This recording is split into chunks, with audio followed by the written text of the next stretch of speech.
Good morning, everybody, and welcome back to Money in the Law on My FM 101.3 here in downtown glorious Milford, and with your host, Jay Marsden from the Marsden Law Group. I'm John Drohan from Main Effort Financial, and of course, we are joined by Tom Harmon, who is the Holliston Hub HCAT guru and executive producer, which about town. He puts us on TV. Yeah, We're yes, he does. not only Yes, this is a radio program by nature, by root. Yep. However, for some reason, people like to see who's talking. They want to put a name with the face and the voice. Yeah, it's the voice because how often do you listen to all those years, all those DJs you listen to all those years, and you're like, I wonder what that guy looks. Yeah. He sounds like he looks great. So he sounds so handsome, sounds right? So smooth. So now you can see for yourself that actually it is a little off-putting. It isn't to your point, right? I mean, less so now because there's more social media out there. But I mean, back in the day, you had no idea what they looked like. You didn't know what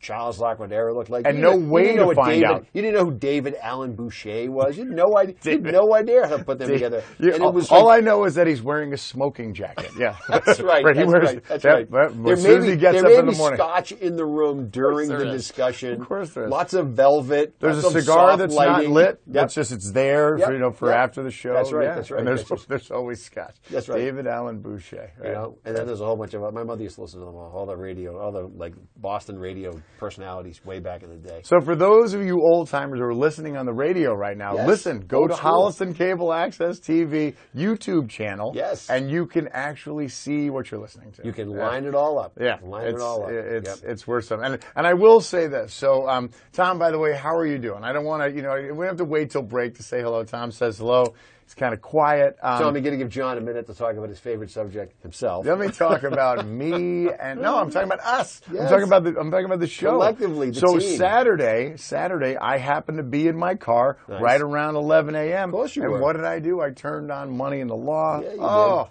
did. It was. You know what? I forgot how funny you were. I do. I'm chuckling. I'm like, well, Jay, he's pretty funny. He's kind of quick-witted. It was good. It was good. It was a good show. And then when we did reach out to Tom and we asked him a question, I couldn't hear a thing. It was So I was. He likes that's why I'm acknowledging that when he answers, I need to just repeat on air what his answer is. The old E.F. Hutton line. Yeah, exactly. When Tom's talking, people are listening. Everybody listens. Yeah, that's right. Old school. I remember that's old school investing. You know what that is? That's old school trading and commissions, right? Yeah. That was back in the day. Right.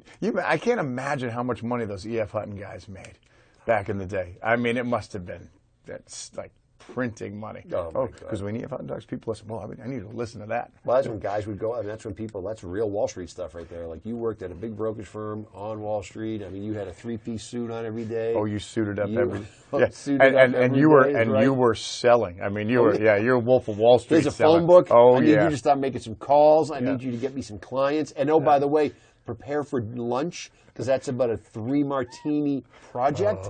And then we're going to come back to work and we're going to finish it off. And then we're going to go out tonight, right? Because we have a corporate event tonight. So we have to go meet a client. We have to entertain a client. So that was more of that. Why wouldn't I want to do that? Why wouldn't I want to work from 6 in the morning till 11:30 at night? Why don't they mention that in college, that's the job? That's right. Did you ever interview at a shop like that back in the day? No, I didn't. And I always say that in to tie this into actually what we talk about, which is some kind of financial, a productive show. I always tell people, young people, that I'm like, you know what? If I could have done it differently, I would have wanted to work at one of those big shops just to learn. And on the one hand, you could say, well, you learn stuff, but then you could also learn some bad habits, and you can get kind of your influence kind of by your peers or your mentors at that point. But on the other hand, you'd know it. You'd know kind of what was. So all of that stuff I kind of had to learn kind of on the fly, secondhand. So I would have loved to. I would have loved to have been able to. If I knew this is where I was going to end up. So it's funny. I worked at that small mutual fund company in town. I've heard of them. I've heard of them. Not a big name. And they had them. And this is what a lot of these big firms on Wall Street had. A lot of people would go to a firm because of their specifically for their training program. Mm-hmm. They'd be like, I went to the Merrill Lynch training program back when it was like a big deal, like that was the thing. That was kind of your leverage into some other down the road gig, right? Sure. And you were kind of shopping yourself around, and you were building your book, and then you were hoping that was going to be portable. You could take that wherever you went. And Fidelity did the same thing. I mean, they put you through your paces before you even, because first of all, you had to get licensed, right? So while you were studying to get all your securities licenses, they would just put you in a room and they would just hammer you with training materials, right? And just, they had people who, that was their job. Like, this was the job, right? I mean, this wasn't just go online now and look at videos. Somebody was in the room saying, let me explain to you what a mutual fund is. Yeah. Let me explain to you how mutual funds work. And you just sat there like you were back in school, and they just hammered you until you got all your licenses.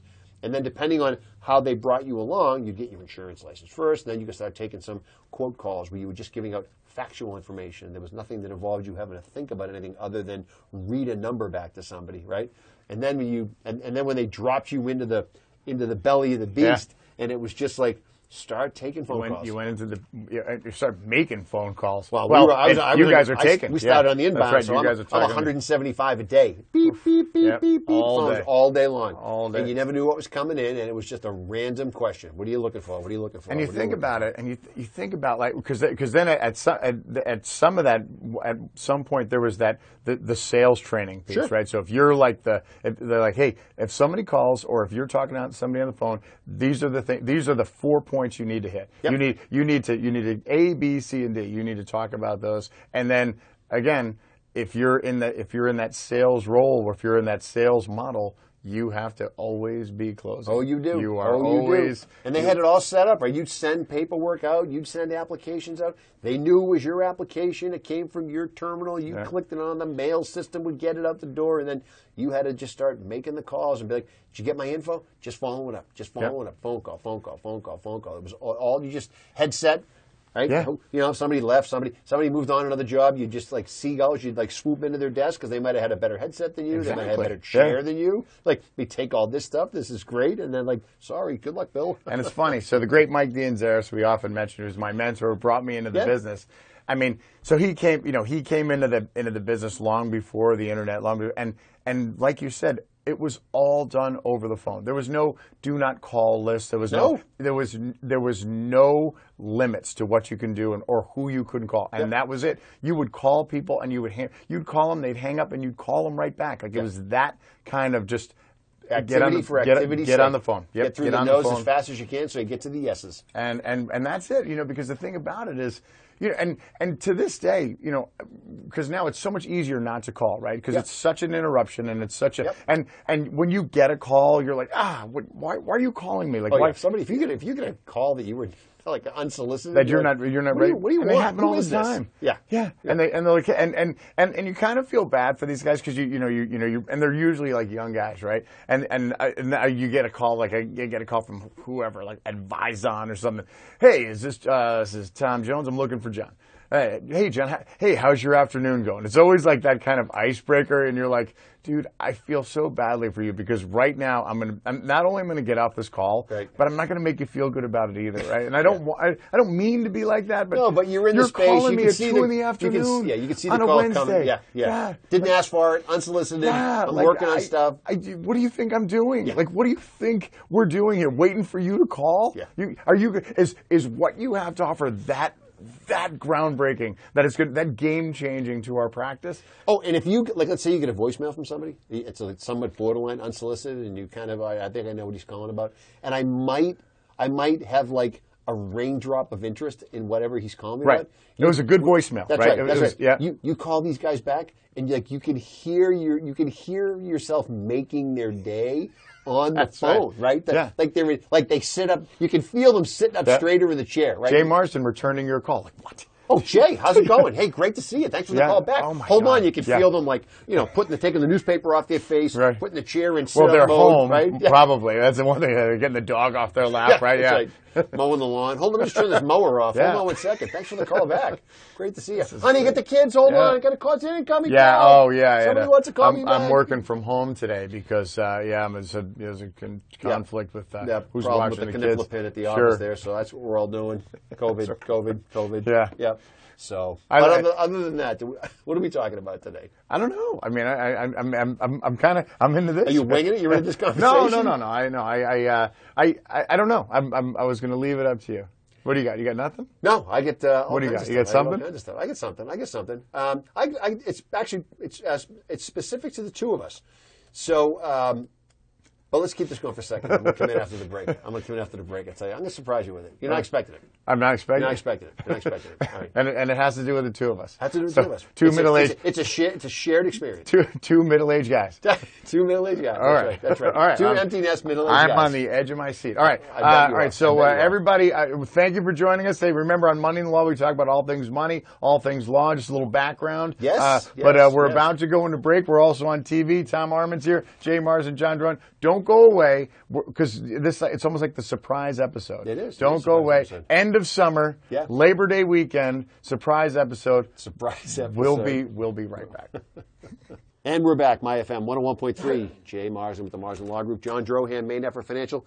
Tom on the bag here at My FM Media Country Club, and we're getting ready to roll into the last It's weekend kinda like of the a country summer. club. It is like a country club. It is. We'll have to talk to Tom about the Scotch situation, but that's a different conversation. Well, he's got where he lacks in Scotch. The top shelf seems to be a little barren. Where he That's lacks my in point. Scotch, he makes up for in Static Guard because there's, for those of you who can't see, there's four cans of Static Guard. gigantic- Yeah, because who doesn't need that? So much static in here. Is right? it even static anymore? Right? That kind of went the that's like oh my god, hold on while I starch my shirt so we can go to dinner. Like, I mean, I who think starches Ray's got a shirts static anymore? thing, right? He's like, yeah, I'm allergic to static. Just starch my shirts. Remember that back in the day? Yeah. Yes, Right. yes. Well, in the Army, that was the thing. You had to starch your uniform. Sure, I mean, and yeah. you couldn't put too much starch in. I mean, it was like walking around in a cardboard box in Yeah. like the beginning of the day. Yeah. Yep. Oh yeah, get it all buttoned up. Yeah. Oh, you were buttoned up. And then you guys were like, I just pay for that and have that done. Extra starch at the dry cleaner. Well, if you didn't, the problem was then it turned into if you didn't, Yeah. then you look like a slob, In right? 30 seconds. Yeah. So you put it on. you just so the great thing was when there were these kind of time periods if you were about to go on a field exercise, if you were about to deploy, they were like, all right, no starch BDUs, just kind of like out of the dryer. Those are happy. Heaven. Those are happy. You might as well be in your pajamas. This is great. I love being at work in my pajamas. Well, it's America. Most people do go to work in God pajamas bless these days. America. Yeah, that's Yeah. right. That's right. That's right. That's what it's all about. So before the break, I promised you a little bit of a surprise shared experience that we could talk about just to kind of give anybody who's gone through something or is going to go through something like this little heads up on how it works. So I got in the back of the car. My hand. He uncuffed my hands. Oh wait, no. Oh, different experience. Different Okay. shared Yeah. experience. Okay. Watch your head. Watch your head. Watch your head. I'll Yep. watch your head. Yep, I'm that's going to right. bang your head into the top That's of the right. roof of this Rough you and car. cuff you on the way Yeah. in the door.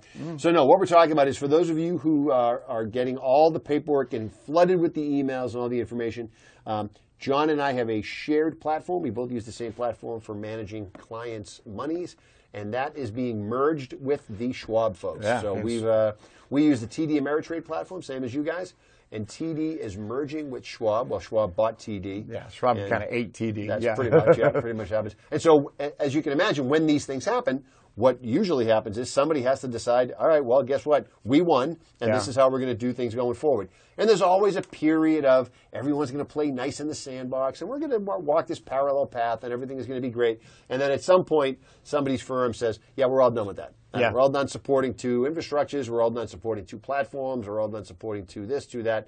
Everything is going to kind of get merged, rolled into one. And so that is what's happening right now. And the idea is that, going forward, according to the marketing folks, this is going to be a seamless integration of the new technologies and can't the way wait. we use it. And you are not even going to know what happened. It's going to be just one day you're going to wake up and it's going to be the new world order and everything's going to be fine, but everything's going to look different.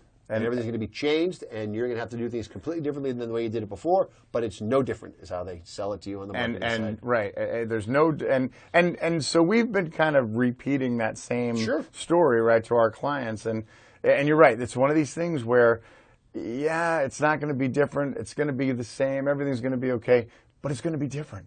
Yeah, it's going to be different. And as with any kind of change, there's always going to be kind of like that pain period, that growth, that learning curve in the beginning. And so, I mean, and I don't know about you guys. I mean, we're I'm not afraid of it at the same time, and I'm in some ways like kind of having some kind of a change is always good. Can always kind of get you back on your toes, reinvigorate you. Get you back. So in many ways I'm somewhat excited about this, and in many ways I'm not excited about it, because there's, like you said, there's going to be that learning curve, that pain, and it's going to be different. Oh, the paperwork, and it's not going to be. Yep. It's not going to be as seamless as we thought. No, it never is. It never is. And no, so all my clients that are listening, I told you that it's going to be seamless.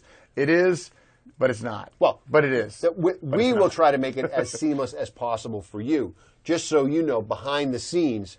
It's like a duck on the water, right? We're paddling along, and you just see calmness and stillness, and under the water, two ducks. It's chaos on the water. It's just chaos, chaos. Kicking fish that are trying to bite me. That's right. Trying to move along. But I had been through this multiple. This was a regular occurrence at Fidelity. Right. Regular occurrence at Fidelity. Changing a platform, changing a CRM system, changing a marketing system, changing something.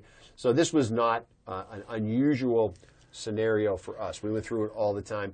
But yes, for clients, the messaging is everything is going to be the same, but it is going to feel a little bit different. And this is what happens when you change comes to your organization. And I agree with you. It is good. It does make everybody better. It puts everybody on their toes. But it is going to look and feel a little bit different. But I think in the long run, I think it'll be a benefit for everybody. So how this applies to those of you who are like, well, I don't care about your TDs, right? You're not my client. I'm not your client, whatever. So I think the lesson to kind of take from this is that although as things are going to evolve, the things are going to change, especially in the finance world, because of just the evolution of technology and how there's so many different things that have changed, even from when you and I have come into the business, right? Completely. Like we were talking about just like the whole marketing piece and the sales piece, and how with the evolution of the internet, in the old days we had to make phone calls. The only way you could connect with people is by calling them on the phone or knocking on their door. Yeah, or mail them a letter. Or mail them a letter, not email. Mail them a letter. Yeah. So the whole idea of like whatever your situation is, there's going to be changes, and there's going to be like new, and it just is in any industry and in anything that you do, there's going to be things that are going to evolve that you're going to have to kind of not be afraid to change, right? And not be afraid of it, and not like let it kind of overwhelm you. Even though sometimes it can be overwhelming. And one of the things we see is, especially with some of the older clients who didn't kind of grow up in the technology age, like the younger people, is anything with technology, right. It's intimidating, right? And it's like, oh my God, I got it. You have to do this. And even now, like with Schwab, everything is going to be online. All the new applications are going to be online, which we've never done before. We've never done just online applications. So, correct, yeah. Yeah, so our office is like, wait, we're not going to send out a 15-pound package of paper with 75 things that you have to sign. And I'm like, no, like that's not how. But now maybe some clients they don't have a computer. Right, that's one thing. But that's going to be, in today's day and age, the technology and for all the right reasons, I think, as well, because of kind of the way it'll save time. It allows for a more secure access, especially with things. So that piece of it is, the change piece is something that I know it's going to be tough. It may be challenging, but don't shy away from it. Well, and the offering is, in theory, the offering is going to be better. Obviously, there's bringing scale and economies of scale to the table where we can do more, we can have more available for clients. There's more access to other products, other ways to kind of work with the company and things like that. So those things all are designed to, yes, to your point, there's some always growing pains, but those things are designed to make things better. Yes, your statement's going to look different. Yes, your web interface is going to look different. Those are the two big things. But you know what? It's all still there. Yeah. And the numbers might be in a different location on the page, but they're all still there. And by the way, I can be the most resistant to change of anybody. Like you, I'm thinking to myself, I get everything where I want it. Everything's organized the way I want it. And for me, that's a mark of efficiency because I can find it all. Soon as somebody says, It is we're going to move everything around, call you you're Mark like, of efficiency. Yeah, you're like, now I'm just going to call you Mark. Yeah. Mark efficiency. But now, all of a sudden, I got to go looking for stuff, and it's going to take you a little bit more time to kind of get back into the swing of things. It's right? time. It's time. Everything's going to take more time. Like so, medical records, right? Electronic medical records is one of those big things. Both yours and my wife are in the medical profession, right? So. The like kind of how electronic medical records have evolved. It was, I mean, for my wife, it was tough. Like it was because in the old days, as she just would say, like here's like it's in the chart. She'd say or she'd just dictate it. She'd just tell somebody to write this down. This is what you need to say, right? Or this is what the chart needs to say. Now she has her login credentials. She has to go and she has to do it. So it's a different time commitment.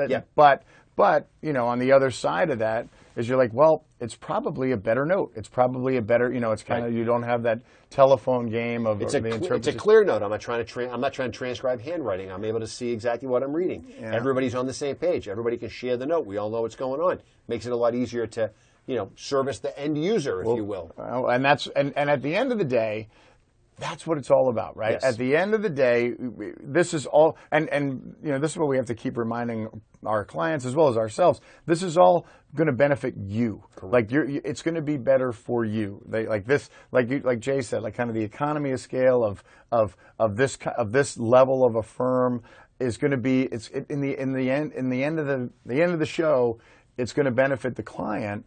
And as well as and us too, because we're somewhat of clients as well of the Schwab platform, because we don't have to use Schwab, we can go somewhere else, right? Yep. So they want you to stay. They want you to stay. And they're not going to incentivize you to stay, but they want you to stay. They're going to try to make things easier for you. They're going to give you resources to make you stay. And it all comes back to our job is to make people happy, and that's what I tell them.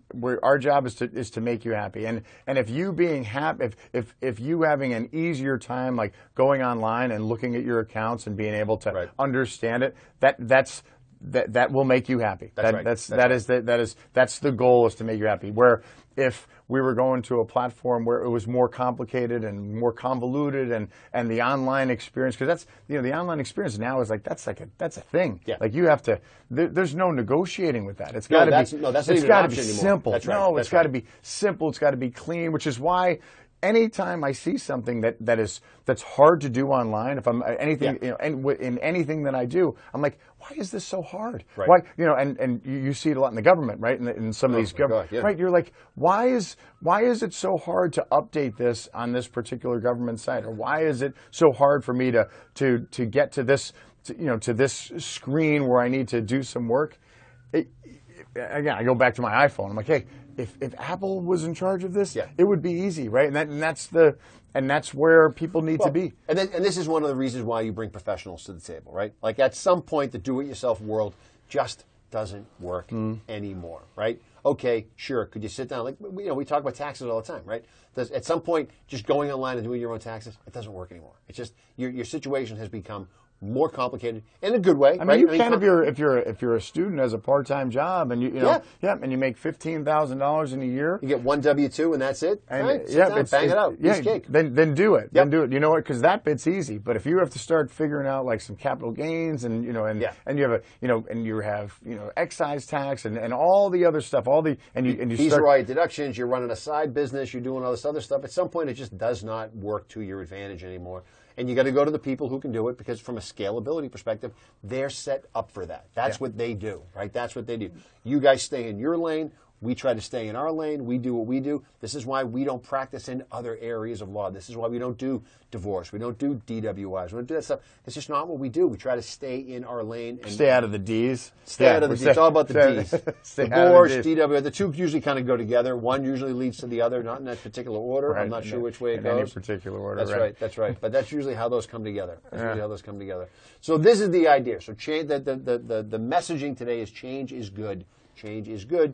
And work with the right people, work with the professionals that can kind of guide you through this change so it seems less overwhelming. That's the biggest issue that you're trying to deal with. So one of the things that people will, one of the hurdles they'll run into is if let's say you have a job change, right? Let's say you have a job, like your job changes and you have, or your career changes or something where you kind of have like almost like a financial upheaval, and you've probably seen this in your practice as well, where like, I just want to, I feel like that what I was doing before just isn't working, Right. and now I have to get myself organized. So that kind of first step to change, maybe it's changing your advisor, maybe it's just changing your 401k platform, maybe it's changing kind of how you and your significant other like kind of manage your finances, Sure. or manage your household things, right? And when you're especially if you feel like you're kind of like always behind the eight ball, start implementing that change. Implementing like maybe finding somebody else, maybe getting a second set of eyes on your plan, getting a second set of or a second opinion on, hey, this is how I'm doing stuff. And I'm not trying to say hey, call us, we'll do this. I mean, we will, but right. but not us, but somebody else who's, as Jay said, is a professional who understands kind of how it all works. Having someone take a look at kind of what you're doing is not a bad thing. And that goes for you and I as well, right? I mean, I've always said, like, especially as an independent, it's kind of hard to kind of get outside, outside influence or outside mentorship kind of once you've been on your own for so long. Oh, it's very hard. But, it's very hard. But it doesn't, but being able, like, and when you kind of joined your group to kind of have to grow your law firm, think of all the stuff that you learned that you didn't think of, and thus kind of then, implemented the changes that you've done for your firm. Well, it's funny you talk about something like that. I mean, the idea, so what John's referring to is I joined this program a couple of years ago that helps you grow and develop your law firm. One of the biggest things that they provide is accountability. Yeah. And they will tell you that the stuff that we're telling you is not rocket science, but you need to execute on it, right? That's what you need to do. It's not a reinvented wheel. No. They said, look, and by the way, this works for all law firms, right? Yeah. But the point is, and you've mentioned this on the show a bunch of times, right? How many coaches does Tiger Woods have, right?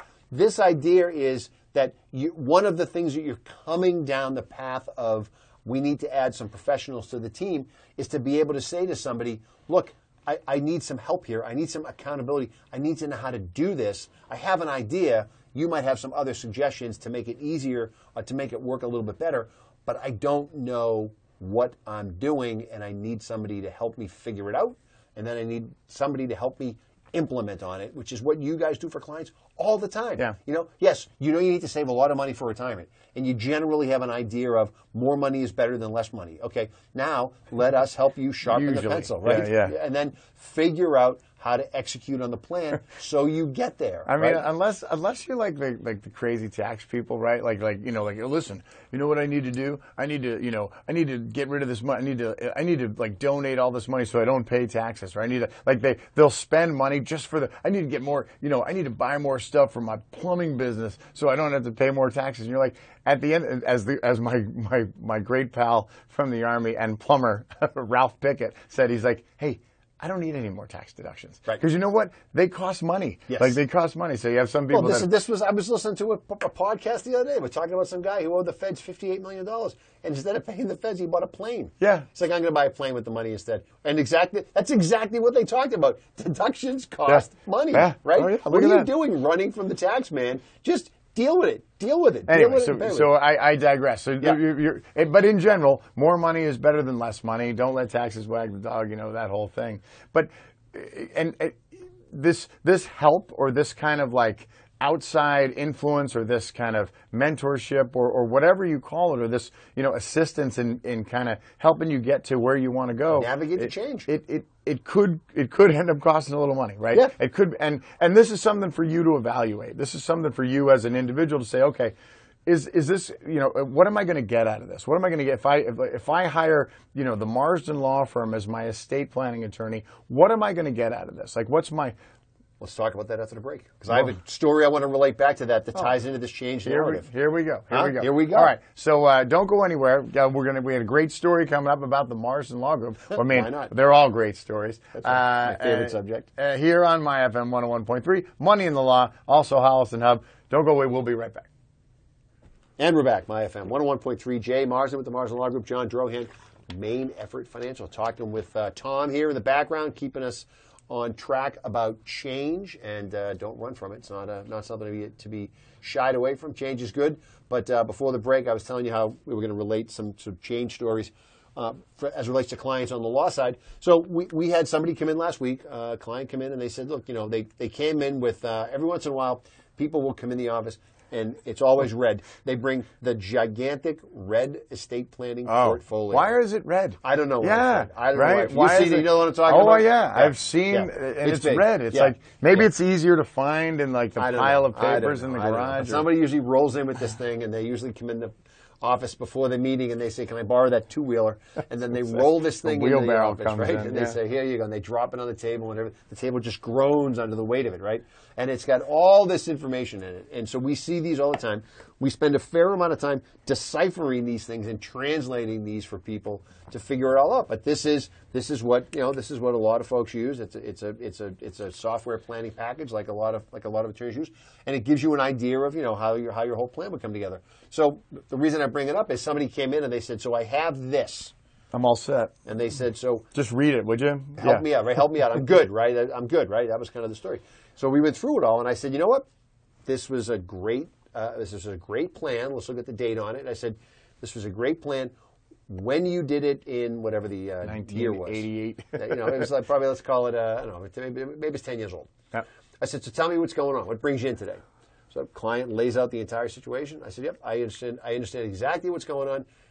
I understand exactly where you're coming from. I said, by the way, this plan doesn't solve today's problem, right? That's weird. There needs to be change, right? We have to do things differently now because there's been some substantial changes in your personal situation. I said, this worked for a while, and now it doesn't. And so we sat down and we had this whole conversation about how the plan had to basically be not torn up and started all over again, but that was kind of the direction we were going. And I said, we're solving different problems now.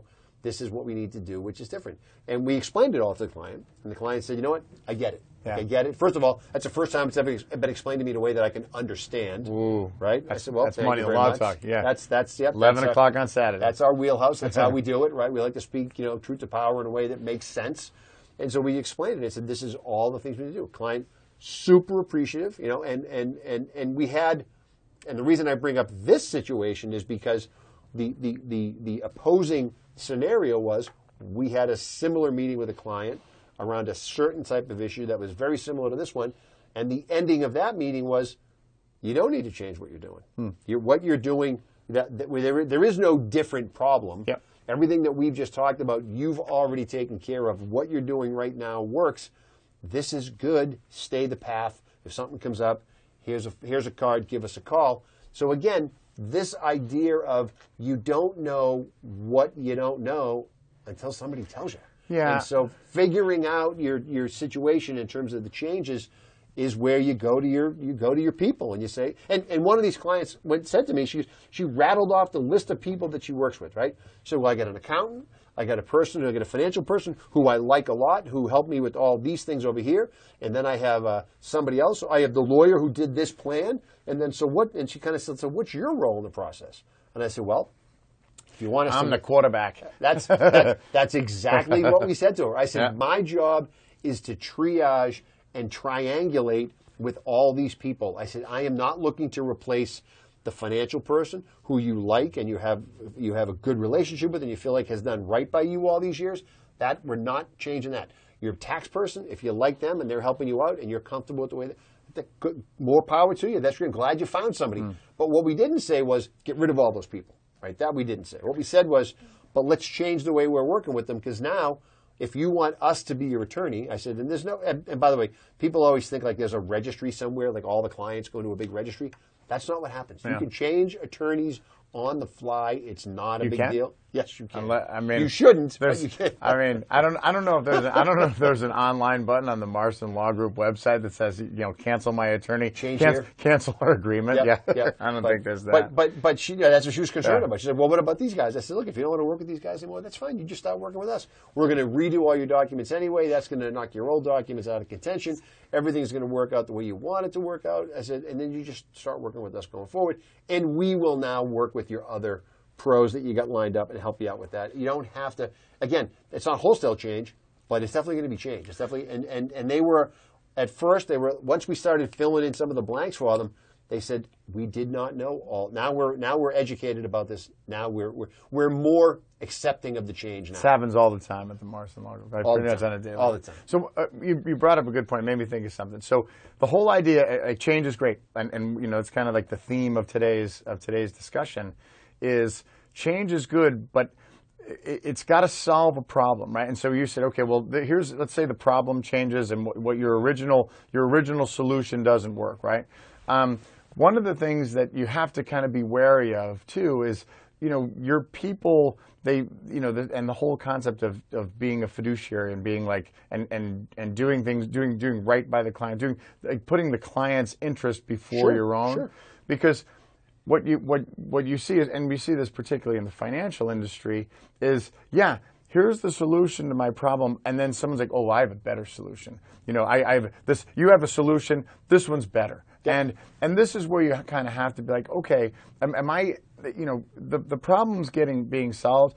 How much is this new ability to solve the problem? How much better is it, right? Yep. And then because the problem is you kind of run into this. Well, am I making a change just for the sake of changing? Yes. And then it becomes a little less, you know, beneficial for the client or beneficial for you as the you know, the person. You know, don't just change like for the sake of changing if you don't have to, right? If you don't have to. And a change may not be, you know, an absolute like, oh, I got to get rid of my lawyer and get a new one. Your change may be, I need to make an adjustment. I need to circle back with my old attorney because, you know, or your financial person, right? So for instance, oftentimes we'll talk to people and they'll have a financial plan already. And I'm like, look, and I tell them up front, I go, we would love to have you as a client. You are our ideal client. However, if you have a relationship with this person, I don't want to, you know, at the end of the day, you have to be happy over a long period of time. And if you're not, you know, and if I'm going to disrupt this because, you know, just for the sake of disrupting it because, you know, we want the business, that may not work out for everybody in the end. That may not, now it could, but maybe it won't. So this is what I want you to do. I want you to kind of, you know, think about this, circle back and say, okay, you know, go to your planner and say, you know, talk to them. Right. And if if you don't get kind of the same story, then think about maybe making a change. Well, you bring up a great point. I mean, that's one of the things that we try to tell people all the time. Like we don't, you know, barring some situation where something just dramatically just seems off kilter, right? Whenever somebody comes in and then we have this conversation and we say, look, you know, this is what we think you, and then they start getting all aggravated to a certain extent because they feel like, well, why didn't the other person tell me this, right? And so right away we'll say, well, hold on. You probably didn't have this conversation with that person, right? So I never want somebody to feel like I'm throwing another professional under the bus for the sake of making myself look better, right? Sure. We always try to be very respectful of the professional advice and guidance that people seek prior to finding us, if you will. And we'll say to somebody, look, my earlier example, this solved whatever you were doing at that time. I said, this was the right thing for you to do, but now things are different. Now, if you went back to them, would they tell you the same thing I'm telling you right now? I can't speak to that. I don't know that. But to your point, right, you may be getting the right advice and guidance based on the questions that you're asking, based on the situation that you have at that particular moment, but that is different. Yeah. And that's why we are advocates of trying to establish these relationships so you get some continuity over time so that when things change, you can make some adjustments, but you don't always have to. Don't feel like because you're getting different advice and guidance now that you were ill-served by the advice and guidance you got before. It may have been the right time, right place, right advice for that particular situation. Sure, and it may have been the advice of the time, right? Yes. It may have been like, this is, you know, and I can remember, you know, again, I go back to my like insurance days, right? Oh, yeah. So when I first came in the business, the variable universal life insurance policy was brand new. Yep. And this was like the Cadillac of financial products because it enabled a client to have exposure to the stock market while also having a life insurance policy. And so from the and again, we could do a week-long show on the variable universal life, that concept. But for the insurance salesman, right? So for the insurance salesman, the whole insurance industry, this was like a game-changing event. It solved all the problems. Because for insurance guys, and again, I'm in somewhat in defense, their job is to sell life insurance, right? If that's their business, job. Yep. Their job is to sell life insurance and to try and with said life insurance products solve problems. Like okay, so do you want to, if something were to happen to you, an ill-timed departure for you, how would your family be able to go on, and kind of how would your income get replaced, and all the right reasons for buying life insurance. And there were different kinds of products. There were some that were less expensive and some that were more expensive. And the more expensive ones, like the traditional whole life insurance policies, they had the ability to earn income. Or to earn money inside of them. There was an interest rate that was attached, and it was based on whatever the interest rate that the insurance company was enabling you to get. So you would pay extra money for the life insurance, but at the same time there would be a value, a cash value that would accumulate inside that you could use down the road before you died. So that was like this. That was like, and that was the traditional whole life policy, and then the variable universal life policy came. And the variable and so instead of it just being attached to this boring interest rate, your extra money that you put into this policy was now invested into the stock market. Ride, baby, right. ride. And so remember when the variable universal,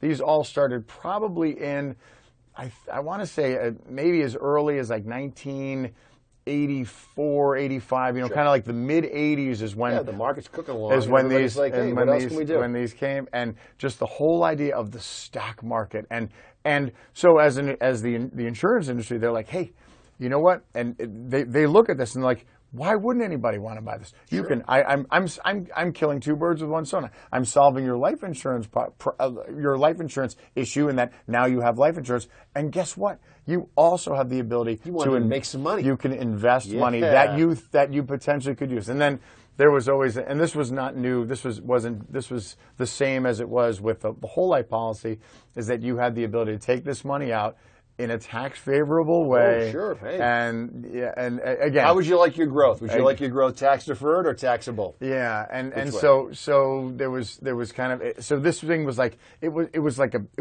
Cadillac Escalade. You're like, oh my God, it's the greatest thing ever. Every bell and whistle in the business. Right. So these guys, when this thing came to being, like the insurance industry changed. Like it was a change. And what happens is, with this great new thing, everybody wanted to sell it. And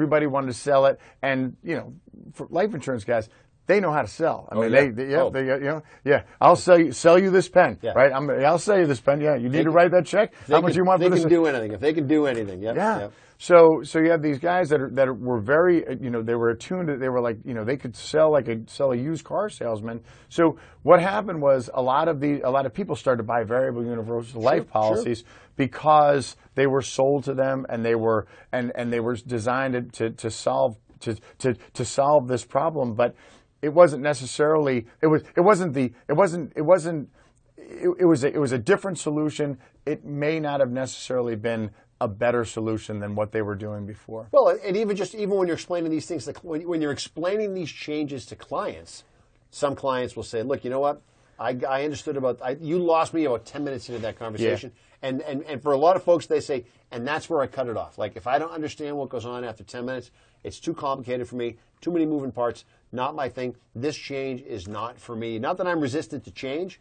At some point, it becomes too much to wrap my head around, and I need to go in a different direction. Yeah. Or I need something that's a simpler solution that may or may not, is there another way to solve this problem? Yeah, and in the estate planning world, you see this like everywhere, right? It's like, you need to have these 11 trusts and have, and then of course you have to have your ILET here, you have to do this, and you have like this huge complicated estate plan where you may not necessarily need to do all that. Well, or somebody comes to us and says, these are the suggestions I was given, as part of my, I'm doing my interviews to figure out what attorney I'm going to hire. My wheelbarrow estate planning. So now they're told something that is wildly more complicated than either it needs to be or that the client is willing to sign on for. Or that they understand. That's right. That's right. And you know, back to the insurance example, like people didn't understand it, right?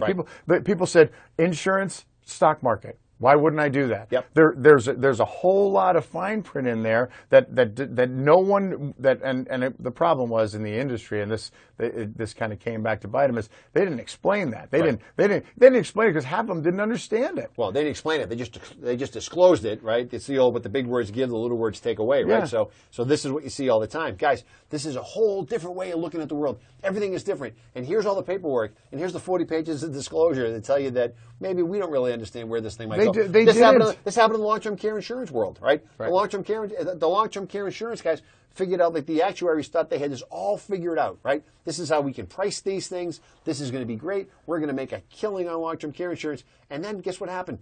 People started using it. Yeah. And people started living a long time. Yeah. And all their actuarial assumptions had to, wait for it, change because things were different. And then clients started getting things in the mail that said, we're reducing your payout. You have a choice. You can take less money over a shorter period, more money over a shorter period of time, less money over a longer period of time, but we can't hold out the promise that we gave you because things have changed, right? And so how do we deal with that? How do we address it? And you don't have a lot of options. I mean, it's kind of at their whim to a certain extent. There's not a lot of flexibility there. And back to the estate piece, I mean, so yeah, you can put together this really complicated plan, but if you don't understand it as the client, right? If you like, so for instance, if I'm a, you know, I'm kind of a normal, I've kind of like an easy thing, but instead I have like my estate planning attorney says, oh, you need to have like 4 different trusts, and the reason is because this trust is, and this will be so much better, and you'll be able to, avoid this estate tax and yada yada yada.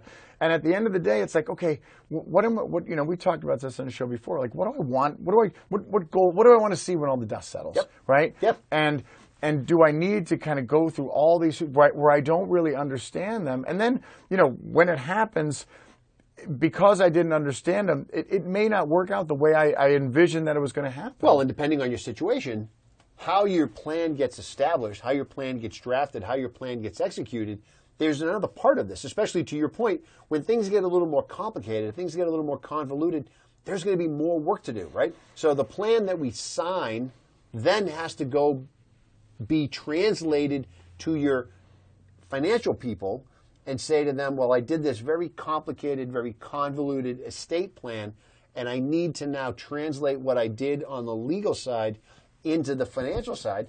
And depending on who you're working with, they may or may not know how that works. And we've run into this countless times where we're talking about taking clients' monies out of trusts and holding them in a certain way because we're solving a different problem now, right? We were solving a probate avoidance problem before. Now we're solving a long-term care problem, and so we're telling the client in our legal meeting, look, this is what we're going to do, and it kind of goes against the grain. Your financial people are not going to understand why we're doing this, so either we need to talk to them or you need to explain it to them, but this is what they're going to tell you. You're creating a probate situation. I do, and why I'm doing that is because I have to solve this long-term care problem, and this is why I have to do that. Yeah, but and so we kind of round and round we go without a real understanding of, wait a minute, the whole landscape is different from what we were originally dealing with. Something is different, and we need to understand why we're making the changes we're making. Yeah, so the bottom line is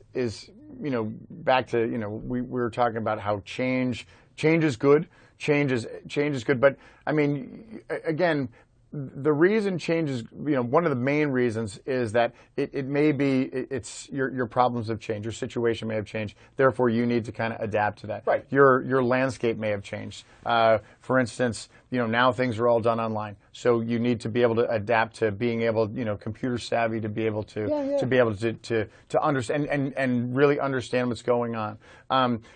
Your estate situation may have changed, so you may need to make some adjustments from the way things were back 10 years ago or 20 years ago to where they are now. All of those things, all of like evolution, things are going to change naturally. changing for the sake of change is something you need to be wary of. Yes. You know, Yes. and again, it all kind of comes back to, if you don't really know about it, or if you're not really, you know, well schooled in a certain situation or a certain circumstance, then getting help is not a bad thing. Getting help, and if it's something that you may have to pay for, and again, I come back to, you know, whenever we say, you know, talk to your attorney, talk to your lawyer. Like, you know, if you have a question about something, your lawyer who did your estate plan, call them back up and say, hey, look, I have a question about this. Do I need to make an adjustment? I just, you know, my son or my daughter just got married. Yep. Is there something that I need to be, and it may be nothing more than just an update. It may be nothing more than your lawyer just kind of reminding you, oh, by the way, this is why we did this. Right. And nothing more than you understanding it just like you did back then. And that's the importance of being able to understand kind of what you're doing, and as things change, as things evolve, that's as important, even if more important than making a change. Well, for the sake of doing it. be like, to your point, be wary about change for change's sake, but just be given the option. Like, well, what if we don't do anything? What happens? Yeah. Right? Like, people ask us that all the time. Because you don't have to, Well, right? What if I don't? What if you're telling me I should do this, this, and this now? What if I don't do those things? Well, the answer is you could be making somebody's job more difficult down the road, and we'll try to kind of put a caveat on it and say, look, I could be wrong. None of these things should happen. Let's be very, you know, for you as the end user, you as the client, you should understand that somebody says to you, look, none of this might happen. I could be completely wrong, and everything will go just the way you want it to go. But there's a possibility that things could get off the rails. Here's where it would get off the rails. And that's why you're bringing somebody in to say, do I need to make these changes? And then you evaluate. You are the client. It's your decision.